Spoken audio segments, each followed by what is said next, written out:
Hello folks, it's the Walking Widow here, and today I am going to read a foreword of the second book I read after my husband passed away unexpectedly in 2022. It's called Carry On Castle by Jennifer Stults, and there is a personal connection to this book as Jennifer's husband, who passed away unexpectedly in his 30s. Her husband's mother is friends with my mother, and my mother's perspective on the unexpected passing and all of that added a layer, but it's a very good book. Very nice gal, Jennifer Stults. I believe she just got remarried, but her husband passed away, I think, in 2019. But I'm going to read the foreword to you folks. Go get this book. Read it. It helps. The foreword. Carry On Castle by Jennifer Stults. How do I heal my heart? Tell your story. Every story is connected, each one to another. Part of your story is some of my story, and a little bit of every other. One day, my story I'll tell to you, just as the author intended, without abridgment or addition, completely unimpeded. That's a poem by Dan Stults, who passed away. This starts as a love story, true love, fairy tale love, a love most people only dream of. I had it. I was living my happily ever after with my prince. I think that story in itself would make a great Nicholas Sparks movie. Then the story changed. It had the most unexpected twist that blew the entire audience away. Out of nowhere, the beautiful love story turned into a nightmare. I was 34 when my husband Dan had a seizure and was pronounced dead on our living room floor at 12:01 a.m. on January 12th, 2015. Just 6 weeks earlier, he had turned 36. Our daughter was 7.5 years old, and we were in the process of adopting a baby. We had been married for 15 years. We were high school sweethearts who met at church camp. I was 16 when Dan declared that somewhere between the first time I saw her and the very next breath I took, I fell in love. We had our whole lives ahead of us, but in an instant, it was all over. My husband stopped breathing. I, however, continued to breathe. Our daughter continued to breathe. As excruciating as it is, we still breathe. This is a story about my grief. Or is it a story of true love?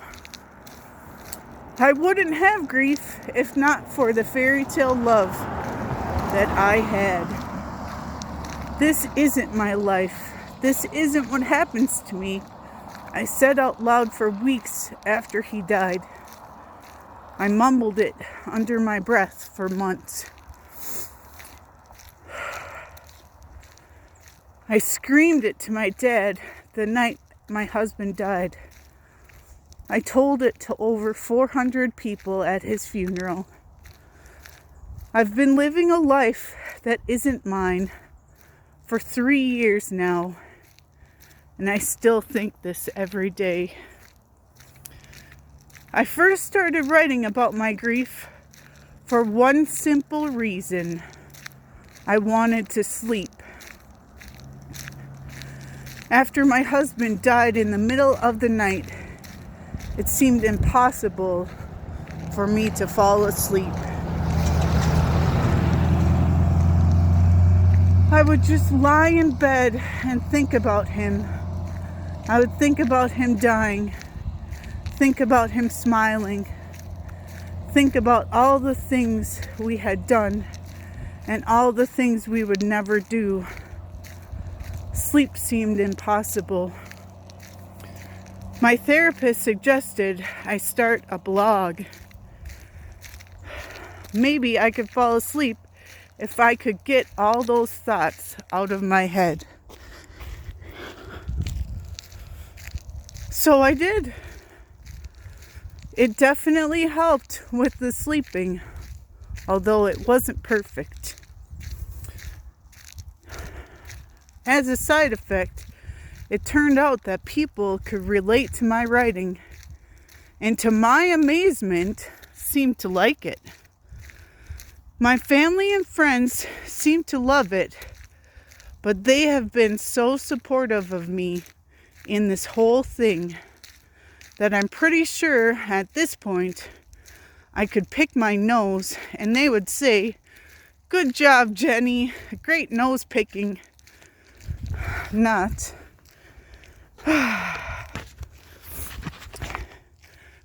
that is a bad thing. Their support has been astronomical and so needed. I'm just saying, I think their opinions are a little biased. I believe what people like about it is I tell the truth.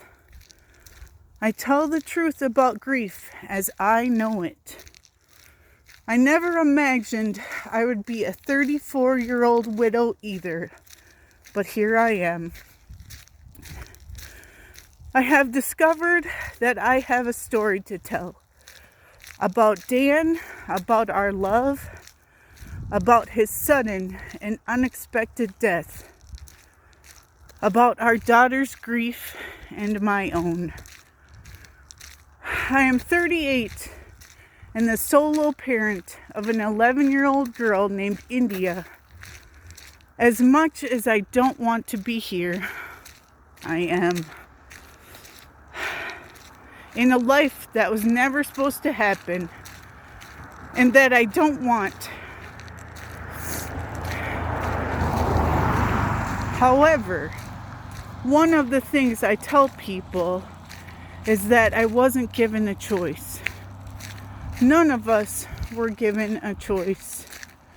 We are still alive, and we have no choice but to carry on. I never in my life considered writing a book. Writing wasn't my thing. It was Dan's thing. However, I can't get this story out of my head, so I'm writing it down.